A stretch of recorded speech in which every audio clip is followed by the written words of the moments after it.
Hola, bienvenidos de nuevo al Mundo Economía y Negocios por Globovisión. Como cada semana, muchas gracias por permitirnos estar con ustedes para llevarles los grandes y pequeños temas que afectan su vida diaria, la de su familia y la de todo el país. Uno de esos grandes temas es el desempeño de la economía, el llamado Producto Interno Bruto, que no es más que la suma total de bienes y servicios que genera una economía en un tiempo determinado. Pues bien, el Banco Central de Venezuela y el Ministerio de Finanzas acaban de divulgar las últimas cifras para el cierre del primer semestre del año o del segundo trimestre, como usted lo quiera ver. Y digo como lo quiera ver porque depende de si el vaso está medio lleno o medio vacío, podemos pensar o esperar un mejor o peor desempeño para el resto del año. Y de algo de eso vamos a hablar hoy con nuestro invitado Ramiro Molina, profesor de la Universidad Católica Andrés Bello, asesor de empresas y personas en materia financiera y un analista permanente del entorno económico macro y micro de Venezuela. Muchas gracias, Ramiro, por estar aquí y esperemos que podamos explicar en detalle en este breve espacio cuáles son las implicaciones del desempeño económico de Venezuela. Gracias por la invitación. Efectivamente, está fresquita la noticia de las cifras del segundo trimestre de este año que divulgó el Banco Central, que tenían un particular interés porque tal vez estamos en una coyuntura donde las expectativas han estado en su peor momento después de mucho tiempo. En todo caso, la expectativa era grande y además había un consenso relativamente coherente de parte de analistas y pronosticadores de que estábamos en una recesión en pleno desarrollo.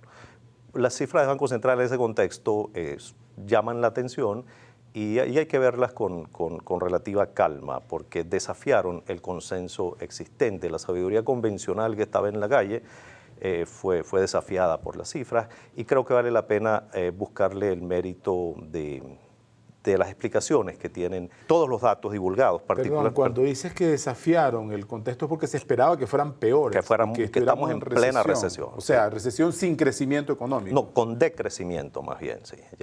Ya pasando en terreno negativo. Terreno negativo.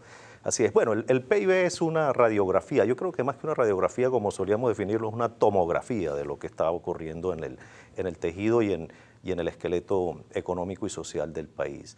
Y es particularmente importante porque, en esta coyuntura quiero decir, porque los resultados no solamente van en contrasentido de lo que esperaban expertos y no expertos, sino que además obligan a replantearnos cómo podemos explicar lo que está sucediendo en la calle. ¿Cómo es posible que esto que parece una buena noticia en medio de una tempestad sea posible? Confiemos en las cifras del Banco Central y no hay razones, por lo menos para darles el mérito de la coherencia para comparar. En ese contexto, entonces yo creo que reafirmamos tenemos una economía relativamente simple, responde a impulsos muy concretos del mercado petrolero, de la balanza de pagos y particularmente del gasto fiscal, y ahora un nuevo elemento que es el alto y acelerado grado de monetización producto de la expansión monetaria que no conocíamos. La monetización es la cantidad, no solamente billetes y no impresión para no quedarnos sino creación de dinero de distintas formas. El déficit fiscal, cuando el gobierno gasta más de lo que tiene, emite bonos, prende una máquina de crear dinero. Cuando los bancos dan crédito, se crea dinero y los bancos están dando crédito por los elevados montos de liquidez. Lo que llama la gente plata en la calle. Plata en la calle, efectivamente. Y esa plata en la calle se traduce en más gasto privado y público. Ese gasto demanda bienes. Cuando la producción no responde con nueva producción, con nuevos productos y servicios, básicamente entramos en fases de quemar inventarios y creo que eso fue mucho lo que pasó este primer semestre. Es decir, si vemos la cifra agregada, tenemos una economía que creció 2,6. Eso no es un gran crecimiento, pero muestra que algo está pasando en algunos circuitos que tal vez no son los circuitos tradicionales con los que interpretábamos la economía venezolana hasta hace unos lustros o hasta hace unos pocos años. En todo caso, tenemos una economía que en un contexto latinoamericano donde la mayoría de las economías se están enfriando, incluso aquellas que traían altas tasas de crecimiento, se esperaba que Venezuela estuviera muy por debajo. Vale la pena entonces preguntarnos por qué está ocurriendo eso si la percepción global y las expectativas globales nos están indicando que se está produciendo menos petróleo, que la inflación es muy alta, eso castiga el ingreso disponible, por lo tanto la gente está comiendo menos, el mercado cambiario está seco, por lo tanto estamos importando menos. Entonces, ¿cómo en ese contexto se dan estos resultados? Vale la pena entonces desagregarlo, descomponerlo. Y ahí tenemos una variedad de resultados, ya vistos sectorialmente, que van desde crecimientos de banca y seguros, por ejemplo, cercanos a un 30% promedio que se mantiene, hasta un decrecimiento de 20 y tantos % en minería, por ejemplo, que debería estar haciéndonos. Y la manufactura se recuperó y también telecomunicaciones, ¿no? Bueno, telecomunicaciones tiene 38 trimestres seguidos creciendo. Ese es tal vez un récord histórico. Este es un sector que ha estado consistentemente creciendo a una tasa alrededor del 7%. Y bueno, eso está impulsado por las grandes olas de uso de tecnología, de comunicaciones, telecomunicaciones, donde el Estado y el sector privado participan conjuntamente. Pero tal vez esas son las islas de crecimiento sostenido. Tenemos a telecomunicaciones. El crecimiento espasmódico del año pasado, por ejemplo, en construcción, se castiga con un decrecimiento este año. Eso no es tan consistente, hace nuestra economía más volátil, etcétera. Y eso tiene que ver también con el ciclo de gasto fiscal. ¿Quién lo financia? Perdón, para intentar redondear, el año pasado la economía creció más y tuvo menos inflación. Por ejemplo, en el primer semestre del año pasado creció 5,8%, pero en este primer semestre 1,6%. Para la gente común, ¿qué significa esto? ¿Habrá, por ejemplo, más generación de empleo? ¿Se podrá esperar reactivación de algunos sectores donde la persona, la gente en general está esperando mejores oportunidades?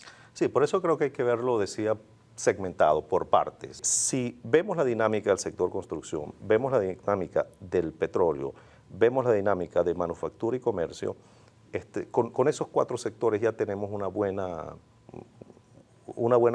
radiografía. Una buena noticia. Sí, de lo que puede estar pasando. Entonces, tenemos, fíjate, pero por ejemplo, si lo vemos desagregado, minería, nosotros somos, después de un país petrolero, un país minero. Nuestras grandes exportaciones siempre han sido hierros, aluminio, y asociado a nuestro sector minero.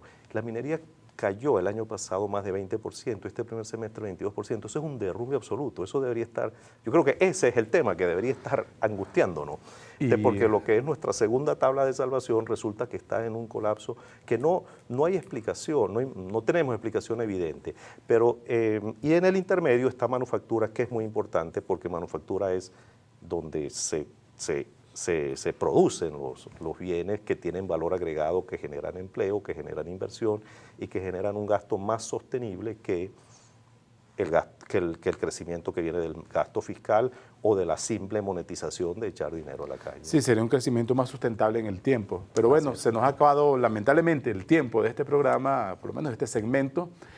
Pero si usted quiere ver más detalles o buscar más detalles sobre las opiniones de Ramiro Molina sobre el desempeño de la economía venezolana, puede leernos en el diario El Mundo, donde esta semana estaremos publicando algunas ideas adicionales sobre estas reflexiones.